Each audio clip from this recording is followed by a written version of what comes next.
আসসালামু আলাইকুম। Sky buy presents goal of the ডেতে সকলকে আমন্ত্রণ। এমবাপে যখন বিশ্বকাপে কোনো গোল দেন, কিছু কিছু গোল দেখে অনেকে বলে ওঠেন যে এইরকম গোল শুধুমাত্র এমবাপের পক্ষে দেয়া সম্ভব। কিন্তু এইরকম গোল দেয়া সম্ভব সেটা আমাদের প্রজন্ম আমরা জেনেছি রোনাল্ডো নাজারিওর কাছ থেকে। বর্তমান প্রজন্ম আসলে খুবই দুর্ভাগা, তারা ব্রাজিলের খেলা দেখে নেই। যোগগণিত কাকে বলে, কত প্রকার কি কি, প্রত্যেক প্রকারের সংজ্ঞাসহ উদাহরণ এই ট্রায়ো, যে ট্রায়োর ছবিটা এই মুহূর্তে আপনাদেরকে আমি দেখাচ্ছি, রোনালদো, রিভালদো, রোনালদিনিও। আমি এই দলটাকে ওন করি, this is my team actually. কারণ এদেরকে দেখি ফুটবল খেলাটা আমি আসলে বুঝতে শিখেছি, বা ফুটবল বলতে আমার কাছে আসলে এই তিনজন ছিলেন, এবং ডেফিনেটলি এই তিনজনের যে ট্রায়োটা এটাই সর্বকালের সেরা ট্রায়ো। হ্যাঁ, এই বিশ্বকাপে ফ্রান্সের যে ট্রায়োটা আছে সেটা আমাকে তাদের ঝলক মনে করিয়ে দিচ্ছে। আমি কম্পেয়ার করছি না, তারা বিশ্বকাপ জিতেছেন, দুই জেনারেশনের পার্থক্য, বাট এখনকার ফ্রান্সের ট্রায়োটা আমাদেরকে তাদের কথা মনে করিয়ে দিচ্ছেন। মানে আমি নস্টালজিক হয়ে যাচ্ছি। সত্যি একটা কথা বলি, সেটা হচ্ছে আমরা যে জেনারেশনে ব্রাজিলের ফুটবলটা দেখেছি এখনকার জেনারেশন কিছুই দেখে নাই। ইভেন জাস্ট একটা সিম্পল কথা বলি, ওই সময় ডেনিলসন নামে একজন প্লেয়ার ছিলেন, তিনি যা করতেন, আমি রোনাল্ডোর পর্যায়ে পরে আসছি, ডেনিলসন যা করতেন পর্দায় এই মুহূর্তে ভিডিওটা আপনি দেখতে পাচ্ছেন, ইন্ডিভিজুয়াল স্কিল যা দেখাতেন প্রতিপক্ষকে ফ্রাস্ট্রেটেড করে ফেলতেন। আমার মনে আছে 2002 বিশ্বকাপে হাসান সাস তাকে শেষ পর্যন্ত ফ্রাস্ট্রেটেড হয়ে তুরস্কের লাথি মেরে মনে হয় তাকে ফাউল করে দিয়ে তারপর মাঠ থেকে বেরিয়ে গেলেন, কারণ এত ফ্রাস্ট্রেটেড করতেন। এই স্কিল আমি আসলে দেখি না এখন ব্রাজিলের কারো মধ্যে।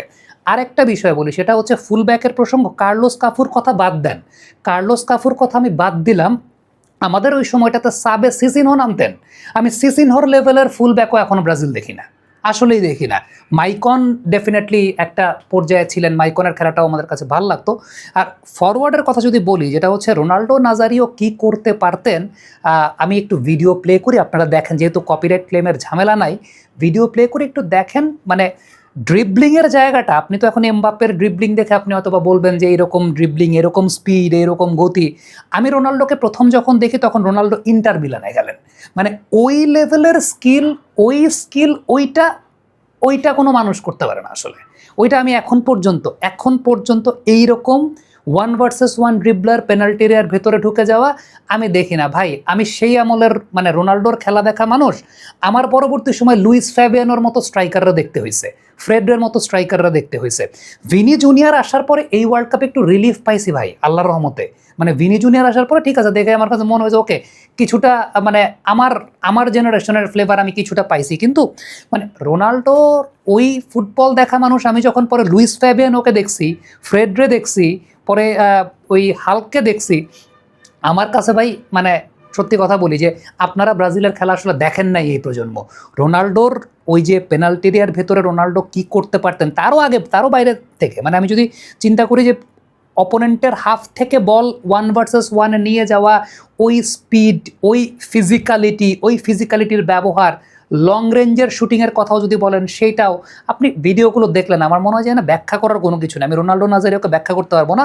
রোনাল্ডো নাজারিও যদি ইনজুরিতে না পড়তেন তিনি কি করতেন সেটা আসলে আমি জানি না, সেটা বলার অপেক্ষা রাখে না। রিভাল্ডোর কথা যদি বলি, রিভাল্ডো আপনি এখন ওসমান দেমবেলেকে যেমন দেখেন যে দুই পায়ের রিসিভ করতে পারেন খুব ভালো, দুই পায়ের সমান পারদর্শী।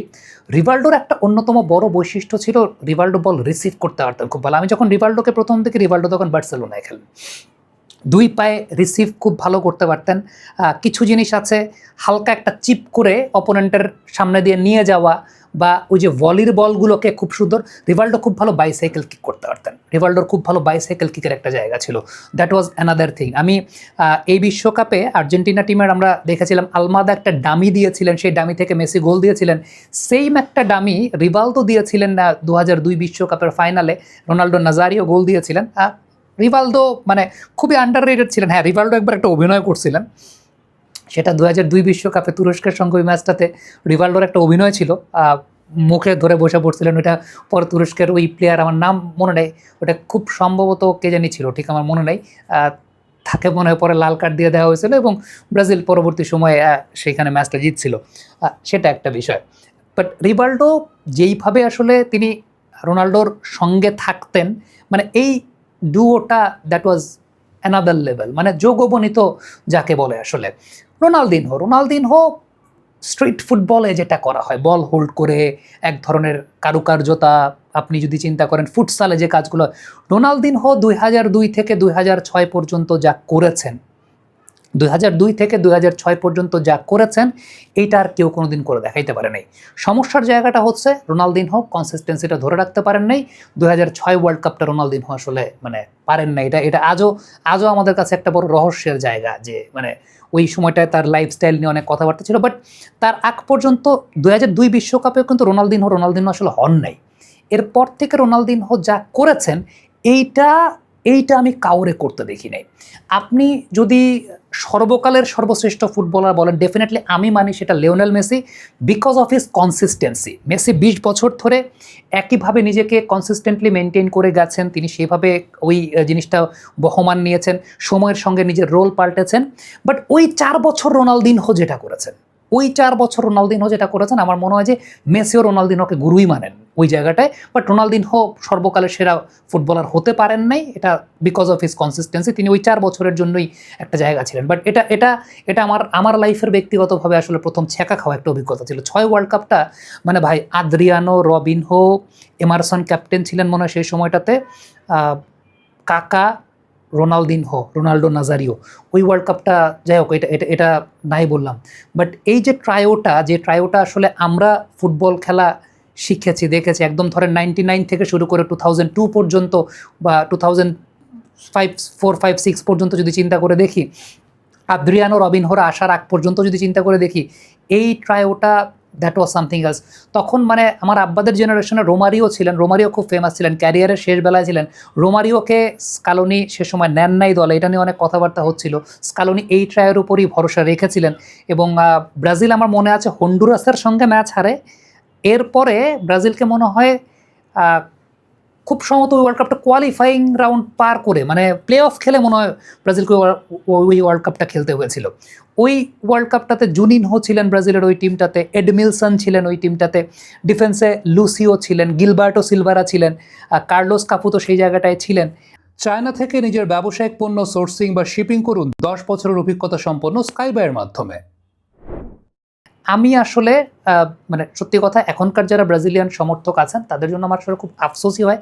যোগগণিত কী জিনিস, এইটা আসলে মানে দেখে নাই কেউ। আর রোনাল্ডো নাজারিও ইনজুরিতে না পড়লে রোনাল্ডো নাজারিও কী করতে পারতেন, তার স্কিলের জায়গাটা কী, মানে এখন আমরা এমবাপ্পের গোল দেখে আমরা বিমোহিত হই, আনন্দিত হই, but as far as skill is concern, Ronaldo Nazario that level, মানে ওই বয়সের রোনাল্ডো নাজারিওর যে মানে তার যে ড্রিবলিং, তার 1 ভার্সেস 1, এই 1 ভার্সেস 1 খেলা আমি আসলে মানে তারা আটকানোই যেত না ওই সময়, তাকে আটকানো। আমি তো রোনাল্ডো নাজারিওকে ইন্টার মিলান থেকে দেখছি, ইন্টার মিলান থেকে, এবং Ronaldo Nazario is that kind of player যে বার্সেলোনা, রিয়াল মাদ্রিদ দুইটা টিমেই খেলছে, বার্সেলোনা, রিয়াল মাদ্রিদ দুই টিমেই খেলেছে। যখন এল গ্যালাকটিকোস তৈরি হয়, ডেভিড বেকহামের পাস, রোনাল্ডো নাজারিওর রিসিভ, দেন গোল, রাউল ফিগোর সাথে রোনাল্ডো নাজারিওর যে কম্বিনেশন, মানে এটা আনবিলিভেবল রকমের একটা ব্যাপার ছিল।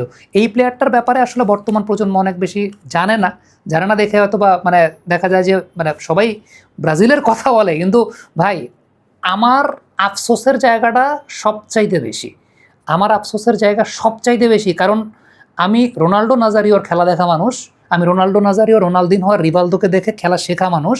সেই মানুষ আমি যখন পরবর্তী সময় লুইস ফ্যাবিয়ানোদেরকে দেখছি ব্রাজিলের হয়ে খেলতে, এটা আমার জন্য আসলে চোখের বিষ। নেইমার ওই ক্যালিবারের প্লেয়ার হইতে পারতেন, নেইমার ওই ক্যালিবারে যাইতে পারতেন, বাট একটা ইনজুরি আমার মনে হয় ব্রাজিলের পুরো ফুটবলকে 2014 সালে কলম্বিয়ার ওই ডার্টি ফুটবল ব্রাজিলের ফুটবলকে আসলে 20 বছর পিছিয়ে গেছে। ওই একটা ডার্টি ফুটবলের জায়গাটা, যেটা নেইমার কিন্তু ওই ওয়ার্ল্ড কাপটা বেশ ওইভাবে, নেইমার কখনো ব্রাজিলের হয়ে কিন্তু খারাপ খেলেন নাই, এবং Neymar is that kind of player যিনি মানে রাইট ফুটেড প্লেয়ার হওয়া সত্ত্বেও তার লেফট ফুটে গোলের সংখ্যা কিন্তু 100টার বেশি। এটা কিন্তু একটা খুব ইম্পর্টেন্ট ব্যাপার। বাট নেইমার হইতে পারেন না, ওই লেভেলটা রিচ করতে পারেন নাই বিকজ অফ তার ওই একটা ইনজুরি, যেটা আমি বলবো যে ব্রাজিলের পুরো ফুটবলটাকে আসলে ক্ষতিগ্রস্ত করেছে। বাট অ্যাপার্ট ফ্রম দ্যাট আমি বলবো যে ব্রাজিলের যে ওভারঅল যে কোয়ালিটি ছিল, ওই ওভারঅল কোয়ালিটি আমি গত 15 বছরে মানে মিট করতে দেখিনি। হ্যাঁ, নেইমার, ভিনি জুনিয়র এই বছরটা চোখের শান্তি ছিল আসলে দেখার জন্য আমাদের, যে ওকে দের ইজ সামওয়ান। মানে এখন আপনি যতই ম্যাথিউস কুনিয়া বা আমরা যতই প্রশংসা করি না কেন ভাই, ওই নাম্বার 9 পজিশনে আমি মানে রোনাল্ডো নাজারিও আপনি ধরেন, এটা সামথিং এলস। ইভেন আদ্রিয়ানো, আমি আদ্রিয়ানো লেভেলের কাউরেও দেখি না, আমি রবিনহো লেভেলের কাউরে দেখি না। মানে এটা আমার জন্য মানে ইটস ভেরি ডিফিকাল্ট টু মানে কনজিউম। এবং ভিনি জুনিয়র, আমি আবারও বললাম যে ভিনি জুনিয়র এই বিশ্বকাপে একটা শান্তি ছিলেন, যে ঠিক আছে মানে কাউরে একজনটা দেখতে পারছে যে ঠিক আছে ওই সময়কার যোগবনিত দেখা যাচ্ছে বা যোগবনিত দেখা যায়। আদারওয়াইজ আপনি যাই বলেন না কেন, আপনি ম্যাথিউস কুনিয়া বলেন বা যাই বলেন, হ্যাঁ এখনকার ফুটবলের আন্দাজে হয়তো বা অনেকের অনেক ফেভারিট, অনেকের কাছে অনেক ভালো লাগার জায়গা, বাট আমরা যে ব্রাজিল দেখছি ভাই, ওই জায়গাটায় আমার কাছে মানে মনে হয় না, মানে ওইটা একটা ডিফারেন্ট জায়গা। এখন অ্যাজ অ্যান অ্যানালিস্ট বিশ্লেষক যখন হই, তখন কিন্তু আসলে কোনো পক্ষপাতমূলক কোনো কথা, আমাকে অনেকে ভাবেন আমি মনে হয় আর্জেন্টিনার সাপোর্টার। মানে আমরা যে সময়টায় বেড়ে উঠেছি, সত্যি কথা বলতে ওই সময়টাতে বাতিস্তুতা, হার্নান ক্রেসপো, তারা ছাড়া আর্জেন্টিনার ওরকম চার্মটা আসলে ছিল না ওই সময়টা। সো আমাদেরকে অ্যাট্রাক্ট করার মতো ক্যারেক্টার ওইরকম ছিল না, বাতিস্তুতা ছিল।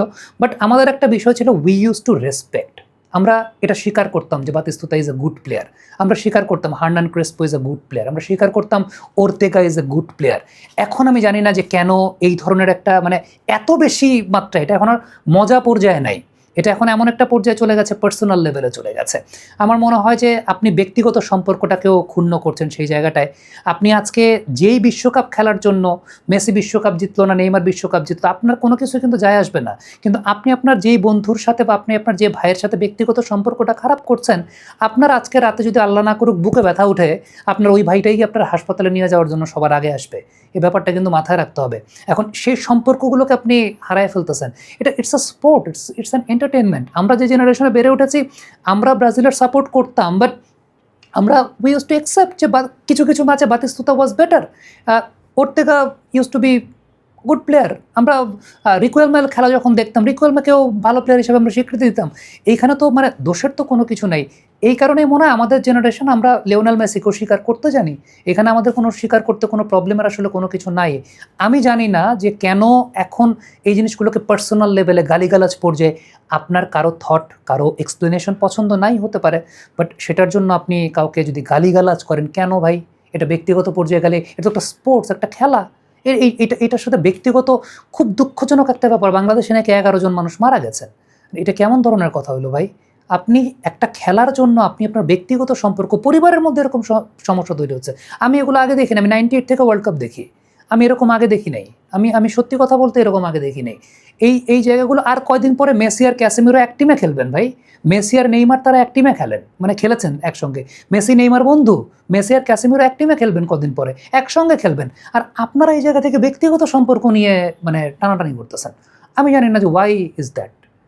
এটা এই জিনিসটা বন্ধ হওয়া উচিত আসলে। ফুটবল খেলা বিনোদনের মধ্যে থাকা, বিনোদনের মধ্যে থাকাটাই উচিত। ডেফিনেটলি ল নিয়ে এক্সপ্লেনেশন নিয়ে আবারও বলি, ভার, ভিডিও অ্যাসিস্ট্যান্ট রেফারি অনেক ইনকনসিস্টেন্সি দেখাচ্ছে। আবার ফিফার নিয়মগুলো অনেক পেঁচানো, অনেকে জানে না, যে কারণে অনেকের কাছে মনে হতে পারে যে এই নিয়মগুলো হয়তো বা ঠিক না, বা কিন্তু সব কিছু নিয়মের মধ্যেও যেমন হচ্ছে, আবার ঠিক তেমনিভাবে ভারের ইনকনসিস্টেন্সিও দেখা যাচ্ছে, সেটাও দেখা যাচ্ছে। হোয়াট এভার, অনেক কিছুই হতে পারে, কিন্তু এইটা নিয়ে একজন আরেকজনের সাথে ব্যক্তিগত সম্পর্কের কেন অবনতি হবে, ব্যক্তিগত সম্পর্কের কেন অবনমন হবে, সেটা আমি আসলে জানি না। এটা আমার বোধগম্য হয় না।